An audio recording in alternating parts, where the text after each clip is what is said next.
சில நேரங்களிலே நாம் நினைத்த பெதஸ்தா நமக்கு உதவி செய்யாமல் போகலாம்.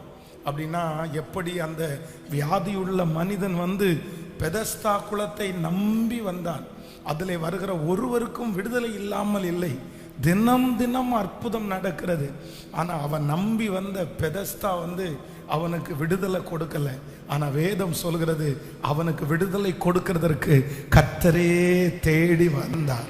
இந்த ஜெபத்திலே இந்த சத்தத்தை கேட்கிற நீங்கள் இந்த 11 மாதங்களும் நம்பி இருந்த சில நம்பிக்கைகள் உங்களுக்கு கை கொடுக்காமல் போயிருக்கலாம். இங்கிருந்து வரும்னு நீங்க நினைக்கலாம், அங்கிருந்து வராமல் போயிருக்கலாம். இதுதான் எனக்காக ஆண்டவர் உண்டு பண்ணின பெதஸ்தா, இதுதான் ஆண்டவர் எனக்காய் உண்டு பண்ணின ரகபோத்து அப்படின்னெல்லாம் நீங்க நம்பலாம். ஆனா அந்த ரகபோத்துலையும் அந்த பெதஸ்தாவிலையும் நீங்க வெட்கப்பட்டு போகலாம். அது உங்களுக்கு நிறைவேறாமல் போய் மன துக்கத்தோடு வந்திருக்கலாம். ஆனால் நான் நம்புகிறேன், உங்களுக்கு பெதஸ்தாவில் அற்புதம் நடக்காவிட்டாலும் பெதஸ்தா குளத்தின் கரையிலே உங்களுக்கு அற்புதம் செய்கிற ஒரு இயேசு உங்களை தேடி வருவார். நம்புறவங்க நல்ல கரங்களை மேல தட்டி சொல்லுங்க, அப்பாவை பார்த்து நம்புற ஆண்டவரே, நம்புற ஆண்டவரே. நல்லா சொல்லுங்க, இந்த வார்த்தையை நான் நம்புற ஆண்டவரே, இந்த வார்த்தையை நான் நம்புற ஆண்டவரே.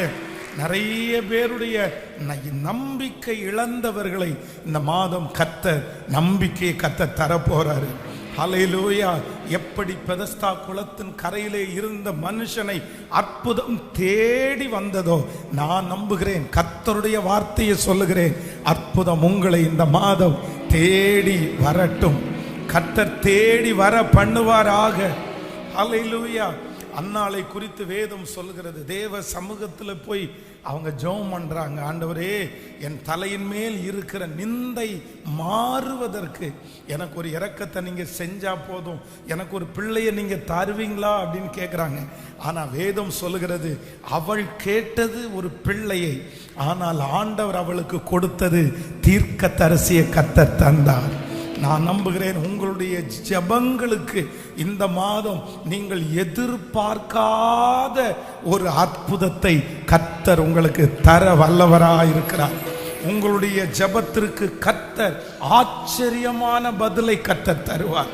பக்கத்தில் இருக்கிற கையை பிடிச்சு சொல்லுங்க, நீங்க ஜெபித்தது கொஞ்சம், நீங்க ஜெபித்த ஜெபத்திற்கு கர்த்தர் ஆச்சரியமான பதிலை சொல்லுங்க. நீங்க பிரமிக்கிற பதிலை, நீங்க சந்தோஷப்படுகிற பதிலை, நீங்க கேட்டது கொஞ்சம், ஆனால் கர்த்தர் உங்களுக்கு கொடுக்க போகிறது அமுக்கி குலுக்கி சரிந்து விழும்படியா. இந்த வார்த்தையை நம்புறவர்களுக்கு ஆம் என்றும் ஆமேன் என்றும் அப்படியே நடக்கிறது. உங்களுடைய ஜெபத்திற்கு பதில் வரவில்லை என்று சோர்ந்து போக வேண்டாம். கர்த்தராகிய ஆண்டவர் இன்று வாக்குத்தத்தம் கொடுக்கிறார், உன்னுடைய ஜெபத்திற்கு நான் ஆச்சரியமான ஒரு பதிலை உனக்கு தருவேன். ஹல்லேலூயா. பிரமிக்கத்தக்க பதிலை கர்த்தர் தந்தார். ஆமென். சிலர் அப்படிதான், மனசு ரொம்ப உடைஞ்சு போய் நீங்க வந்திருக்கலாம். நீங்க ஏதோ ஒரு காரியத்திற்காக ஜெபிக்கலாம், இது நடந்தா போதும், எனக்கு இது நடந்தா போதும், நான் ஒன்றும் பெருசா கேட்கல ஆண்டவரே, சின்னதா தானே கேட்கிறேன். ஏன் அப்படின்னா, இந்த நிந்தையை என்னால சுமக்க முடியல, இந்த அவமானத்தை என்னால சுமக்க முடியல. ஆனா நான் நம்புறேன், நீங்க காத்திருங்க, உங்களுக்கு ஒரு பதில் வரும்.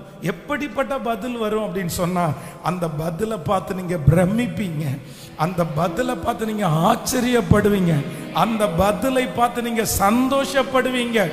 அன்னாள் பிள்ளையை கேட்டால் கர்த்தர் தீர்க்கதரிசியையே கர்த்தர் தந்தார். நீங்கள் நினைப்பதற்கும் வேண்டிக் கொள்ளுவதற்கும் நல்ல கைகளை தட்டி அதிகமாய், நாம் நினைப்பதற்கும் வேண்டிக் கொள்ளுவதற்கும் அதிகமாய் நமக்கு கிரியை செய்கிற கர்த்தர். ஹல்லேலூயா.